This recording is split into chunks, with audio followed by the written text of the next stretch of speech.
Shalom Uvracha, Be'ezrat Hashem, comme convenu, je vous remercie de me rejoindre pour développer d'une façon différente, j'espère innovante, encore une facette de la compréhension de la sortie d'Égypte, de la fête de Pessah d'une manière générale, et de la Haggadah de Pessah en particulier. Je voudrais juste vous lire d'abord un passage de ce que le Rav Kook nous a enseigné concernant le processus de la délivrance du peuple d'Israël, et il prend en compte la possibilité qu'il y ait des problèmes en route. Il nous dit la chose suivante: sachez que, en même temps qu'il y a des développements au niveau de notre rédemption, de notre libération,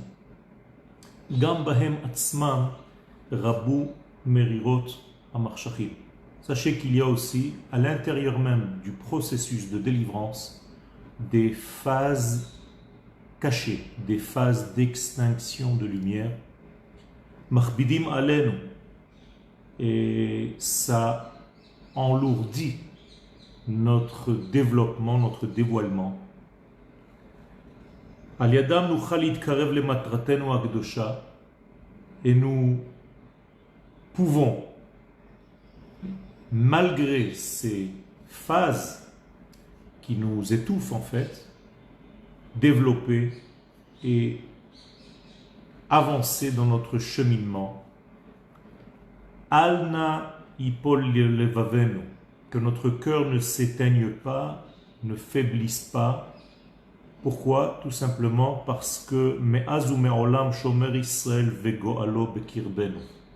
Le Rav nous rappelle ce que nous savons, mais il est important de l'entendre souvent, qu'Akadosh Baruch Hu est avec nous dans ce processus, même s'il y a des moments d'extinction. Vesof kol sof yipatru adlatot asher lechadrei halevavot haatumot. Et avec tout cela, l'ouverture des portes sera bientôt visible, et Be'ezrat Hashem, la grande lumière pourra apparaître dans le monde. Moraï Verabotai, le cours que nous allons donner aujourd'hui est pour la guérison de Claude Mahlouf Ben Rina. Qu'Akadosh Baruch Hu lui envoie une refoua shlema, ainsi que tous les malades du peuple d'Israël, et que Be'ezrat Hashem, les choses se dévoilent très vite de notre temps. Je vais mettre le téléphone à l'endroit parce qu'on me dit qu'il est à l'envers. Donc voilà, j'arrange et Be'ezrat Hashem, je continue notre développement concernant donc la Géoula. Alors, Moraï Verabotai, il faut savoir que le but même de la sortie d'Égypte, c'est le dévoilement de la sainteté qui est inscrite dans le peuple d'Israël d'une manière intérieure.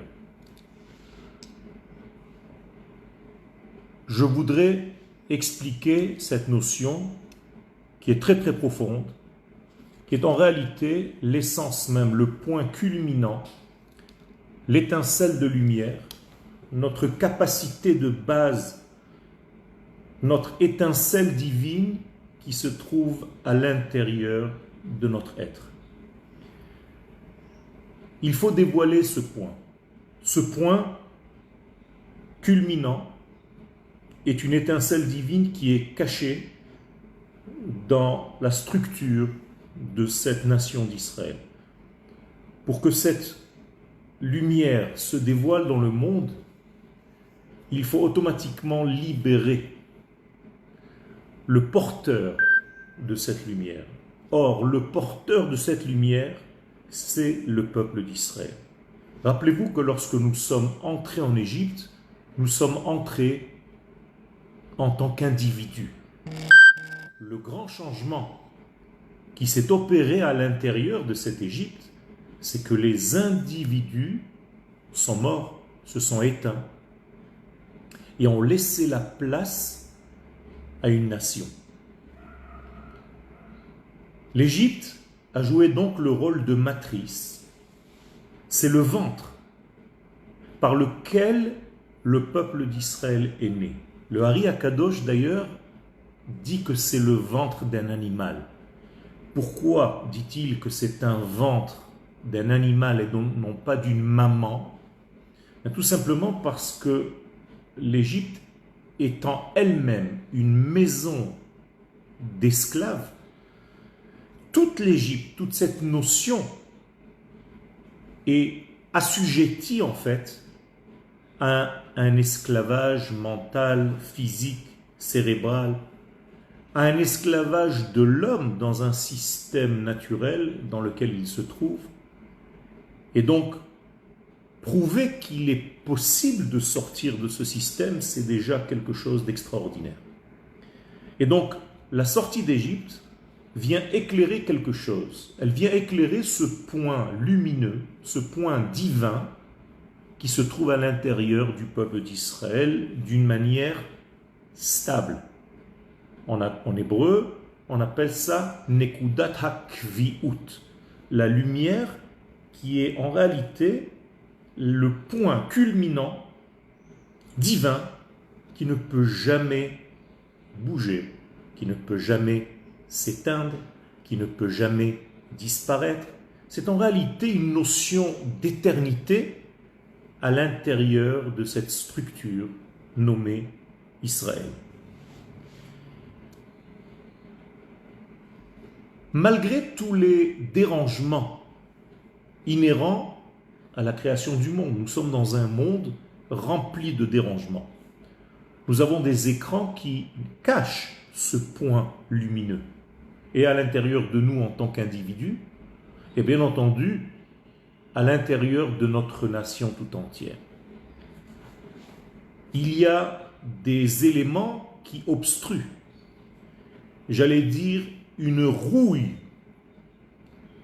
C'est venu se mettre autour de ce point lumineux divin qui est à l'intérieur de notre structure Israël pour empêcher en réalité que cette structure ne se dévoile dans le monde. Cette grossièreté, cette épaisseur qui vient étouffer en réalité ne change rien à la réalité intérieure d'Israël. Ce n'est que couverture, ce n'est que écran, mais cet écran est superficiel. Il ne peut pas atteindre l'essence, car l'essence, c'est ce point lumineux dont j'ai parlé tout à l'heure, ce point culminant qui est divin, qui est clair, qui est là pour éclairer l'univers tout entier, qui représente en fait l'infini béni soit-il dans ce monde. Ce point-là reste dans son intégrité saint, pur, immuable, invariable. On ne peut pas salir ce degré. C'est pourquoi, malgré le fait que nous étions en Égypte, esclaves de l'Égypte, et que nous étions entourés, enfermés dans un étourdissement, les sages nous parlent de Memtet Sha'are Tum'a, de 49 degrés d'impureté. Alors, en français, l'impureté, Tum'a, impureté. En hébreu, l'impureté, c'est une incapacité à voir clair les choses. La racine est atum, tamé. Tamé ne veut pas dire impur, ni sale, veut dire tout simplement imperméable. Je suis devenu imperméable à la lumière qui est à l'intérieur de moi. Car, Rabotai, ne vous trompez pas, cette lumière ne se trouve pas à l'extérieur. Elle n'est pas éparpillée.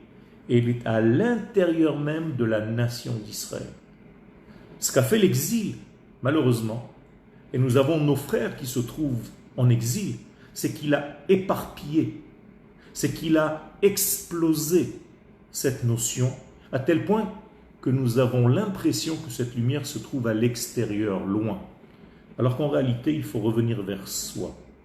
Et pour revenir vers soi, il faut que la sortie d'Égypte ait aussi une direction. C'est très clair, on ne sort pas d'Égypte pour se sauver de l'Égypte. On sort d'Égypte parce qu'on va vers la terre d'Israël. Les gens qui ne comprennent pas ce degré se trouvent pendant des millénaires dans une situation d'exil parce qu'ils ne partent nulle part. Ils ne font que éviter des problèmes inhérents à l'exil. Alors, si dans tel quartier il y a certains problèmes d'antisémitisme, on change de quartier. Si dans telle ville il y a un problème, on change de ville. Mais on va nulle part. On se sauve d'eux, on évite les problèmes, mais on ne va nulle part. Pour aller quelque part, il faut savoir qu'Akadosh Baruch Hu nous dit dans la Torah que le but même de la sortie d'Égypte, c'est d'aller vers cette direction, vers cette terre. Et cette solitude, en réalité, de l'exil, est une solitude qui, aujourd'hui, au jour où je vous parle, devient de plus en plus insupportable. Et je vais vous dire quelque chose, tout ce qui est en train de se passer, à mon sens, et vous savez, l'amour que j'ai pour mon peuple et l'amour que j'ai pour ma terre, et l'amour que j'ai pour mon État d'Israël, eh bien, je pense que tout est là pour conduire nos frères à revenir vers cette identité, vers ce point lumineux. C'est pour cela que nous sortons d'Égypte. On ne sort pas d'Égypte pour éviter des problèmes, pour dévier quelque chose qui m'embête dans la vie. Certes, je sors d'Égypte, mais j'ai une direction. Je vais vers. Je dois avoir un but dans ma vie. Et ce but dans ma vie, c'est pas moi qui l'invente. C'est Akadosh Baruch Hu, le maître du monde, qui dit à Abraham, notre matrice, Lech lecha, effectivement tu dois partir, mais pas pour partir seulement. Effectivement, il y a aussi la partie Me'artzecha, mi moladetecha, mi bet avicha. Tu dois, en réalité, quitter ces 3 degrés et l'éducation que tu as reçue jusqu'à maintenant et l'endroit dans lequel tu vivais jusqu'à maintenant et le temps que tu t'es habitué à vivre jusqu'à maintenant pour aller, et ça c'est la deuxième partie du verset, c'est ce qu'on oublie, El haaretz asher areka, vers la terre, pas que je t'indiquerai, c'est une parcelle de compréhension, ce n'est pas toute la compréhension. Je voudrais vous donner une autre explication. Vers la terre à partir de laquelle tu commenceras en tant que peuple à être vu. Complètement différent. Ce n'est pas que je t'indique une terre pour y aller, pour former un club de juifs. Non. Je veux faire de toi une nation qui va en réalité porter mon message, moi, l'Éternel. Et pour que tu sois ce porteur du message éternel, tu dois être vu. Or, tu n'es pas vu lorsque tu es en exil. Tu es transparent. À partir du moment où tu deviens, où tu vas vers la terre, cette terre, la seule, il n'y en a pas d'autre. C'est la Torah qui le dit, Rabotai. Il ne s'agit pas de bourrage de crâne de rabbins sionistes qui viennent vous changer l'esprit, pas du tout. C'est ce qui est écrit dans la Torah. Alors, les gens qui se mentent, un jour ou l'autre, ce mensonge ne peut plus durer. On est obligé de prendre conscience que nous nous sommes mentis pendant des années et des années. Je m'évertue depuis plus de 35 ans à donner des cours dans ce sens. En l'an 2000, j'ai donné un cours qui disait qu'un jour, les aéroports seront fermés et on ne pourra pas atteindre la terre d'Israël. Les gens se sont moqués. Chas v'shalom, je ne dis pas que c'est définitif. Je sais qu'il y a ici une lampe qui s'est allumée, une ampoule d'avertissement. Ceux qui sont intelligents, au moment où l'ampoule s'éclaire, eh bien, savent qu'il faut regarder vers leur avenir, vers l'avenir du peuple, pas pour que nos enfants parlent l'hébreu seulement, pas pour que nous soyons tous sur notre terre, pas parce que, un seul parce qu'Akadosh Baruch Hu nous le demande. Et pourquoi il nous le demande? Pas parce que ça lui fait plaisir, juste comme ça, parce qu'il y a un but. Parce que nous sommes le porte-parole de l'infini. Et tant que ce porte-parole ne se trouve pas sur sa terre, il ne peut pas jouer son rôle. La Torah n'a jamais été donnée à des individus. Ce ne sont pas les individus qui ont quitté l'Égypte. Ce sont des individus qui sont devenus, qui ont trouvé la notion de peuple qui était à l'intérieur d'eux. Ça, c'est sortir d'Égypte. Vous pouvez sortir d'Égypte cette année. Il faut sortir d'Égypte cette année. En faisant quoi? En laissant la place de l'individu que je suis à la nation qui est à l'intérieur de moi. Et cette nation qui est à l'intérieur de moi, ce point lumineux dont je parlais tout à l'heure, ce point divin, c'est exactement le même. C'est la nation d'Israël, on appelle ça la Neshama. Et cette Neshama-là, qui est de l'ordre de la nation d'Israël et non pas du petit Yoel individuel que je suis, eh bien lorsque cette lampe s'allume, je ne peux plus rester dans mon exil. Je suis déjà dans un mouvement de libération naturelle. Et je me dois d'obéir à cet appel intérieur qu'on appelle le grand chauffard ou bien le chauffard du Mashiach. Vous croyez vraiment que quelqu'un va venir vous sonner du chauffard au premier sens, au premier degré? Rabotai, on est loin de ça. Le chauffard du Mashiach, c'est tout simplement un appel. Peut-être celui que vous êtes en train d'entendre maintenant. C'est ça le chauffard du Mashiach.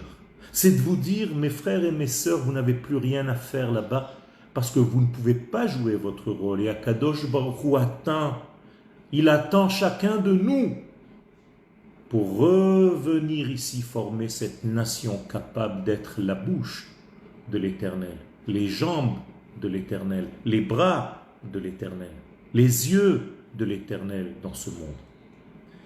Rabotai, quand ce point s'éclaire, quand ce point est retrouvé à l'intérieur de nous-mêmes, de notre identité, eh bien même si nous sommes à 49 degrés d'impureté, ce point lumineux a la possibilité d'exploser tout ce qui l'étouffe. Et donc on est sorti d'Égypte, de facto, malgré le fait que nous étions dans 49 degrés de Toum'a. Nous étions imperméables à cette lumière. Et pourtant, ce point, comme je vous l'ai dit tout à l'heure et je vous le redis, ne peut jamais être atteint. Ce point reste dans sa lumière première. Ce point reste dans son essence. Et à partir du moment où je prends contact avec le point lumineux qui est en moi, je ne peux que atteindre la liberté, la véritable liberté. La véritable liberté, c'est pas de faire ce que j'ai envie. La véritable liberté, c'est de commencer réellement à jouer mon propre rôle. Tant que vous n'êtes pas vous-même, vous êtes emprisonné par d'autres forces. Dans un langage exagéré, ça s'appelle de la Avodah Zara. Avodah Zara, c'est un terme qui fait peur, mais en réalité, il est très simple. Je suis en train de servir quelque chose d'autre que ce que je suis vraiment. C'est terrible, c'est encore pire que ce que vous pensiez. Être dans la Avodah Zara, c'est tout simplement ne pas obéir à ma propre nature. Ça, c'est la Avodah Zara. C'est être au service d'un mensonge qui a pris ma vie en otage et qui me tient dans un exil, qui ne me laisse pas redevenir le peuple que je suis. Baruch Hashem, nous sommes en majorité aujourd'hui en terre d'Israël. C'est-à-dire que le nombre d'hommes, de femmes, d'enfants d'Israël sur la terre d'Israël est en majorité. Et vous savez ce qui se passe quand il y a une majorité du peuple en Eretz Israël? Nous disait le Rav Kook qu'il y aura une révolution, une évolution révolutionnaire de tout ce que nous pensions que le judaïsme est. Le judaïsme n'est pas une religion. Le judaïsme, c'est un message divin qui passe par un porte-parole qui est le peuple d'Israël, à condition que ce peuple soit sur sa terre. Et lorsque ce peuple est sur sa terre, il ne fait plus de la Avodah Zara. La Avodah Zara, c'est pas de profaner le Shabbat seulement. La Avodah Zara, c'est d'être à l'extérieur de la place qui t'a été prévue par le Créateur du monde. Puisque tu es né enfant d'Israël, eh bien, tu n'as pas d'autre endroit, tu n'as pas d'autre lieu que la terre d'Israël elle-même. Si vous ne comprenez pas cela, vous allez tomber dans la religion. Vous allez faire du judaïsme une religion, tout ce que ça n'est pas. La religion, je peux la faire n'importe où, je peux l'appliquer n'importe où dans le monde. Mais le judaïsme n'est pas une religion. Le judaïsme, c'est le dévoilement de l'infini à une nation. Et pour être une nation, il faut être sur sa terre. C'est pour ça que Akadosh Baruch Hu dit à Abraham, Ve'erescha legoy gadol ba'aretz. C'est sur la terre que tu deviendras cette nation. Comprenez bien que les enfants d'Israël pouvaient rester en Égypte. Il n'y avait qu'à ouvrir des communautés, des synagogues, des boucheries, kasher, des yeshivot, des écoles, se balader tous avec des casquettes et faire la Torah. Pourquoi Kadosh Baruch Hu veut qu'on sorte d'Égypte? Mais tout simplement parce qu'on est en Égypte, tout tant que nous ne sommes pas sur notre terre et qu'on ne peut pas vivre réellement notre rôle sur le podium de l'histoire. C'est ça en réalité, sortir d'Égypte, Rabotai.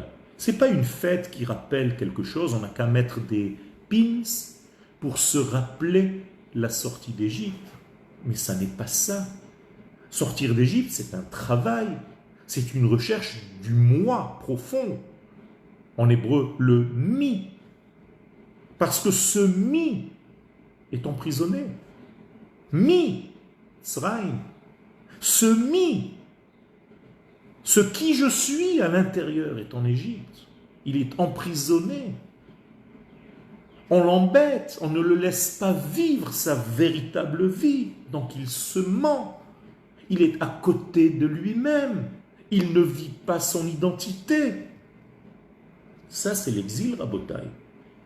On peut chanter pendant des années les Shana Hapa'a Birushalayim sans y croire. Je suis persuadé que cette année, tout le monde y croit. Je suis persuadé que cette année, tout le monde sait que c'est le moment de réintégrer la maison. Vous savez ce qui se passe en Israël? Les Israéliens de souche, de base, qui sont nés ici, qui ont fait quelques petits tours dans certains pays en Europe et un petit peu plus loin, disent « Merci mon Dieu de m'avoir fait revenir à la maison ». Tout le monde sent la maison, pas seulement le petit système, foyer, familial, femme, enfant, la véritable maison, Beit Israël, notre terre d'Israël. Vous vous rendez compte des moments historiques que nous sommes en train de vivre? Si vous n'avez pas conscience de tout ça, alors on est dans une étape et cette étape passera, si Dieu veut, en bonne santé l'année prochaine. Il faut arrêter avec tout ça.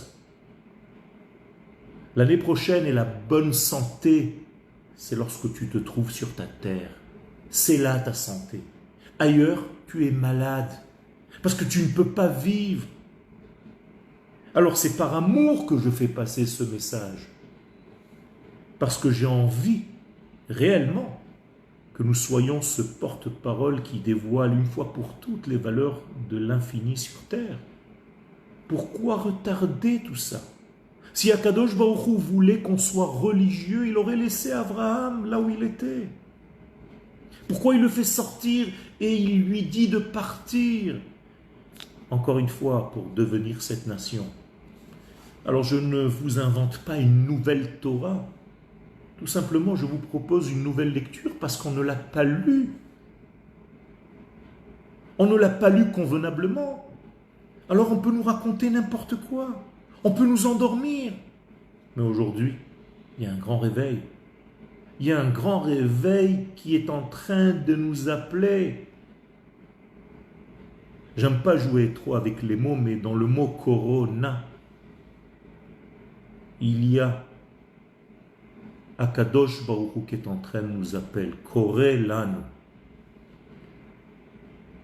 Korena. Akadosh Baruch Hu est en train de nous appeler. C'est une forme de chauffard. Pas très sympathique, mais qui joue son rôle, qui réveille, qui fait son action. Mais on n'a pas besoin de ça, Rabotai. Pourquoi tomber dans cet excès? Nous devons prendre conscience de qui nous sommes. Ce point intérieur que je suis en train de vous rappeler, ce point lumineux intérieur que vous avez tous, que nous avons tous parce que nous sentons cet élan à l'intérieur, ce degré divin qui est à l'intérieur de nous, eh bien c'est la racine divine de notre Neshama. Cette racine divine a été implantée à l'intérieur de nous comme une carte mère. Akadosh Baruch Hu, lorsqu'il a fabriqué, j'allais dire, le peuple d'Israël, eh bien, il a mis en lui, dans son ADN, ce point lumineux. Et quelle est la faculté de ce point lumineux? C'est d'être capable de capter l'émission, de capter l'émission divine, pour justement commencer à jouer notre rôle dans l'histoire, pour commencer à être le porte-parole vis-à-vis des nations du monde, pour qu'on puisse être vu. Et aujourd'hui, nous sommes vus. Aujourd'hui, notre président, aujourd'hui, notre chef d'État parle comme un roi, pas comme n'importe quel roi, comme le roi d'Israël, citant des versets de notre Torah, citant des versets de nos prophètes, sachant rappeler la sortie d'Égypte et la sortie d'Égypte qui doit être aujourd'hui renouvelée, revécue. Le peuple d'Israël ne peut pas être esclave définitivement. Ça ne fait pas partie de notre nature. Je vous l'ai dit tout à l'heure. Nous sommes fabriqués de ce point lumineux qui nous empêche de rester dans notre esclavage. C'est pour ça qu'un esclave juif, ça n'existe pas. À un moment donné, ça doit s'arrêter. Notre nature va à l'encontre de cet esclavage. Ce n'est pas possible d'y rester. Parce que nous sommes libres dans notre essence la plus profonde. Nous avons été créés libres. Geoulei Adonai. C'est comme ça qu'on nous appelle dans le prophète. Vous êtes ceux qui sont libres parce que vous faites partie de l'infini, béni soit-il, qui est la liberté par excellence. Et donc, en Égypte, malgré toute l'épaisseur superficielle qui nous a étouffés, le pharaon, qui en hébreu, je vous rappelle, le mot paro, c'est pas seulement le nom d'un roi, c'est le nom de tout ce qui m'embête, de tout ce qui me dérange dans ma vie. Comment on dit embêter en hébreu? Les hafria. Comment s'appelait ce roi? Pharaon, c'est la même racine. C'est-à-dire que c'est le roi des embêtements. C'est le roi qui m'empêche de sortir de mon étouffement intérieur, de ma peur intérieure, pour passer à l'acte, pour vivre, pour monter sur ma terre. Rabotaï, si vous avez peur de faire le pas, c'est Paro qui travaille. C'est ce Amalek qui ne cesse de travailler pour vous laisser dans votre glu. Alors comment est-ce qu'il faut faire pour passer le pas? pour avoir ce courage, pour retrouver le point lumineux qui est en moi, pour le mettre en exergue, pour le mettre en relief, pour ne pas le laisser étouffer à l'intérieur de cet exil, mangé par ces étouffements. Eh bien, il faut être capable de prendre le Dieu que nous nous sommes fabriqués, pas le vrai, et de le sacrifier. C'est ce qu'on a fait en Égypte. On a pris le bélier. On a pris le bélier pour le sacrifier 4 jours plus tard. Vous savez ce que c'est que le bélier? C'est le premier des signes astrologiques. En réalité, c'est le maître du temporel. C'est le maître de ce qu'on appelle la notion de temps. C'est le maître des astres. Or, au moment même où il domine, c'est-à-dire le mois de Nissan, je suis capable, moi, homme d'Israël, de prendre ce faux Dieu et de le sacrifier au vrai Dieu. Je pourrais transformer ce bélier en un autre nom. Ça vous a peut-être dérangé de l'appeler bélier, mais vous pouvez l'appeler Chronos. C'est la même chose. Vous vous rappelez, chez les Grecs, Chronos, qui vous a donné la notion de chronomètre, de notion de temps. Mais c'est la même chose, c'est un Dieu. Mais c'est le Dieu du temps. Qu'est-ce que c'est que le Dieu du temps? Je n'ai pas le temps. Je pensais avoir le temps, mais peut-être demain, après-demain, je ne sais pas. Et on traîne, et les années passent. Et je devais déjà faire mon alia il y a quelques années, mais les enfants étaient sur le point de rentrer à l'université. Ah bon? Quel âge ont-ils? 3 ans. Rabotai, ça ne fait pas rire, ça fait pleurer. Vous devez comprendre qu'Akadosh Baruch Hu gère ce monde et que le temps qu'il a donné pour la réalisation de son nom sur terre est en train de s'écouler. On est aujourd'hui à la charnière, aux derniers instants. Sans vouloir faire peur, je ne suis pas de ceux qui mettent la pression. Mais ouvrez les yeux, Rabotai. Vous avez le temps maintenant. Vous avez le temps parce que le temps ne compte plus. Vous êtes tous confinés. Nous sommes tous à l'intérieur. Le temps ne peut plus rien. Certains d'entre nous ne savent même pas quel jour on est, tellement on est à l'intérieur de ce système. Tout simplement parce qu'il y a un maître au-dessus du temps. Et quand est-ce qu'on a pris ce bélier pour l'attacher, pour le sacrifier? Eh bien, le Shabbat qui a précédé la sortie d'Égypte. Juste pour vous rappeler que le Shabbat qui va venir, c'est exactement la même date, le 10 du mois de Nissan, comme c'était au moment de la sortie d'Égypte. C'est-à-dire que nous avons une année exceptionnelle où les mêmes jours de la semaine qui étaient lors de la sortie d'Égypte se retrouvent aujourd'hui.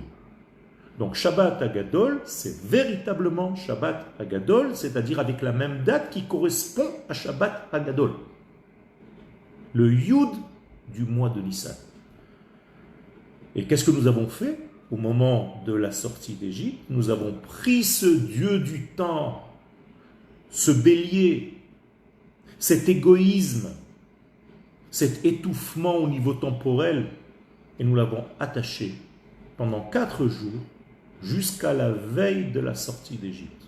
Aujourd'hui, on n'a plus tout ça, mais ce fameux bélier a été égorgé le 4e jour, c'est-à-dire mercredi prochain, et consommé le soir même, lorsqu'on avait déjà terminé le repas. Ça ne faisait pas partie du repas. C'était le dernier aliment qu'il fallait mettre dans la bouche. Aujourd'hui, étant donné que nous n'avons pas ce bélier qui a été sacrifié, nous mangeons le afikoman. Eh bien, le afikoman, ce petit morceau de galette, de matzah, c'était en réalité la viande de ce bélier qui a été égorgé pour qu'on le mange en dernier. Et après cette consommation, on ne met plus rien dans la bouche. Pourquoi? Pour garder le goût de ce degré-là. Pour ne pas être dans l'oubli de ce que nous sommes. C'est le dernier degré que nous devons avoir le soir du Seder. Et au moment où nous avons fait ce travail-là, vous comprenez bien que nous avons dominé, que nous sommes au-delà, que nous sommes supérieurs maintenant, que nous sommes dans un degré qui dépasse les temps et les mouvements et les changements de ce monde. Vous savez comment on appelle le Shabbat? Kvi'a vekaima, c'est-à-dire un temps qui n'en est pas un, parce que le temps change par nature, alors que le Shabbat est un jour. C'est une notion très profonde au niveau de la Kabbalah, que je ne développerai pas maintenant, mais sachez que le Shabbat, c'est une éternité. C'est un morceau d'éternité. Rappelez-vous, c'est exactement le même point au niveau de ce que nous avons à l'intérieur. Ce point lumineux dont j'ai parlé tout à l'heure au niveau des êtres que nous sommes, eh bien, il existe le même point au niveau temporel. Et c'est le Shabbat. Donc ce Shabbat qui va venir, demain soir, c'est le Shabbat Agadol, véritablement comme c'était au moment de la sortie d'Égypte. Et nous avons donc une rencontre du troisième type. Une rencontre avec les valeurs de l'infini, avec les valeurs de la stabilité, avec le Shabbat où je peux trouver le point culminant qui est en moi, le grand point qui est en moi, pas ce qui m'a rendu petit, pas ce qui m'a rendu étriqué, malheureux, exilé, le grand Yoel. Celui qui se cache à l'intérieur de moi, celui qui est lié à mon peuple. C'est avec ce point-là que nous avons rendez-vous ce Shabbat. Ce n'est pas par hasard qu'on l'appelle Shabbat Hagadol. Ce n'est pas le grand Shabbat, c'est le Shabbat des grands. Et qu'est-ce que c'est qu'être grand? C'est de savoir prendre des décisions et de les assumer. Mes frères, vous êtes tous, nous sommes tous dans certains modes d'exil et nous devons sortir. La première sortie, c'est d'abord quitter l'exil réellement, physiquement, pour monter en Eretz Israël. Arrêtez de perdre du temps. Vous voyez qu'Akadosh Baruch Hu est en train de nous donner des signaux d'alarme. On ne peut plus jouer. Le temps est arrivé de commencer à être nous-mêmes. Et donc, on accélère. Même quand on est sorti d'Égypte, tout s'est fait d'une manière rapide. Bechipazon. Alors, je ne dis pas qu'aujourd'hui, on doit courir, mais ça fait longtemps qu'on traîne. Ça fait trop longtemps qu'on traîne. Ça suffit. Combien de temps? Le temps a un temps. Et aujourd'hui, nous sommes dans ce point. Nous sommes dans cet axe que les sages ont appelé la fin des temps. Et maintenant, vous comprenez pourquoi. Parce que le degré qui est au-delà du temps, c'est le Shabbat. Et c'est le Shabbat qui nous permet de rentrer à Pessah, qui aura lieu mercredi soir prochain. Jeudi donc. Exactement comme ce fut à la sortie d'Égypte. On a fait le Korban Pessah le mercredi soir, c'est-à-dire ce que nous faisons aujourd'hui, le Seder de Pessah, et dans la nuit, et pour certains le matin, nous sommes sortis d'Égypte. Eh bien, on peut renouveler l'expérience Rabotai cette année avec une décision très simple, de retrouver la grandeur qui est en moi, d'arrêter d'être le petit, de commencer à prendre courage, à avoir confiance, de la même manière que vous ne travaillez pas le Shabbat parce que vous avez confiance qu'Akadosh Baruch Hu envoie la Parnassa. Mais pourquoi cette confiance s'arrête au moment où on doit venir en terre d'Israël. Vous ne comprenez pas qu'il y a un problème? Vous avez confiance dans une certaine partie, mais dans d'autres parties, la confiance s'arrête. Pour quelle raison? Je ne comprends pas. Que ce soit juste l'idée de certains rabbins que nous devons monter en Eretz Israël, j'aurais pu comprendre. Mais c'est la Torah qui nous le dit. En long, en large. Tout au long de la Torah, Kadosh Baruch Hu s'occupe que de ça. Du retour des exilés, des éparpillés, des explosés. La sortie d'Égypte, c'est un tri entre la partie petite qui est en moi, qui ne veut pas sortir, qui est en prison, et la grande partie qui est en moi, le peuple. Alors les individus sont morts en Égypte. Ce qui est sorti, c'est le peuple. Ceux qui ont adhéré à la notion de peuple, c'est-à-dire à une direction, à la terre d'Israël, avec la Torah, ceux-là sont sortis d'Égypte. Les autres sont restés en Égypte. Vous savez de quoi sont morts 80% de ceux qui étaient censés sortir? De la plaie des ténèbres. Bizarre, non? Vous savez ce que c'est que cette plaie des ténèbres? C'est une très très grande lumière, mais que pas tout le monde avait la capacité de voir. C'est malheureux. Rabotaï, je vous parle et je pleure à l'intérieur. Ce n'est pas facile pour moi de donner ce genre de cours, mais nous sommes dans une année exceptionnelle. Et si nous ne jouons pas notre rôle au sein de l'histoire, Akadosh Baruch Hu demande des comptes.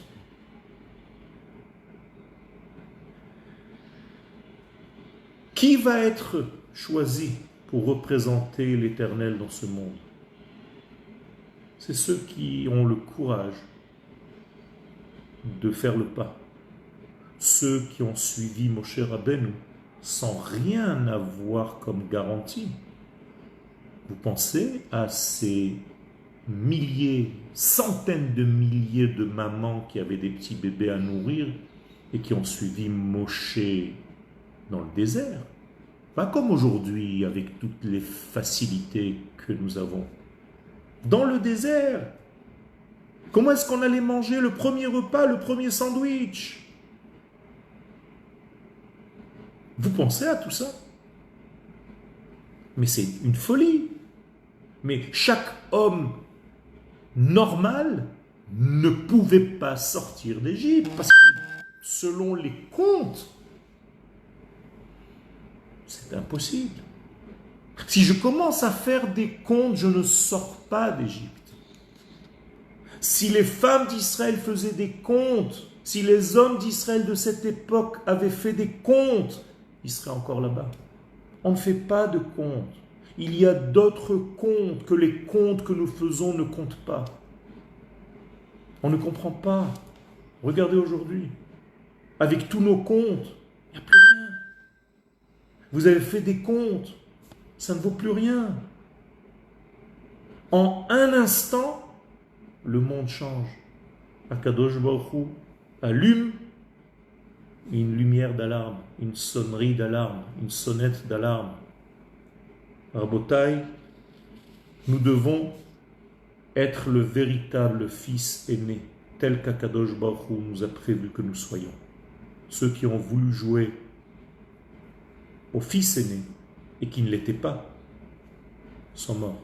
C'est pour ça que les premiers-nés égyptiens sont morts. Les premiers-nés du peuple d'Israël, ce sont ceux qui ont tenu, parce qu'en réalité, ils étaient les vrais, le vrai premier-né de l'histoire. Ce n'est pas facile. Excusez-moi, j'arrange un petit peu le portable. Et la Haggadah de Pessah, dans tout ça, c'est quoi? Eh bien, tout simplement, la Haggadah vient du mot les Haggid. Et les Haggid, c'est pas seulement dire. Les Haggid, c'est acheminer. Les Haggid, c'est faire circuler. Les Haggid baboker chazdecha. Le matin, nous devons faire véhiculer, faire acheminer la bonté divine dans le monde. Magid dvarav le Yaakov. celui qui fait passer, acheminer sa parole par Yaakov, celui qui fait acheminer Chukav ou Mishpatav, les Israël, toutes ses lois, toutes ses règles, toute sa morale divine par le peuple d'Israël. Ça, c'est le secret de la Haggadah. Et lorsque nous allons lire la Haggadah cette année, nous devons avoir cette prise de conscience que nous sommes les porteurs de lumière. Nous sommes les passeurs de lumière. C'est par nous qu'Akadosh Baruch Hu est en train de descendre sur terre, de se dévoiler, de dévoiler sa royauté divine. Rabotai, j'espère que ces quelques paroles ont réveillé quelque chose en vous. En tout cas, moi, je vis les choses complètement différemment chaque année et je ne savais pas vraiment que cette année aurait la couleur qu'elle a. Alors quand vous allez vous poser le soir du Seder de Pesach, Ma Nishtana Balayla Hazeh Mikol Alelot, qu'est-ce qui a changé cette nuit de toutes les nuits? Je pense que la question ne se pose même pas cette année, tellement c'est évident. Mais il faut la poser. Il faut la poser et il faut y répondre. Et il faut répondre quoi? Que on s'est un petit peu endormi. On s'est endormi sur nos lauriers, chacun dans son petit travail, chacun dans son petit confort, chacun dans son petit compte en banque, chacun dans ses petites routines, chacun allait le matin revenir, une petite ravrouta, une petite étude, un petit machin, on est tranquille. C'est peut-être pas ce qu'Akadosh Baruch Hu veut.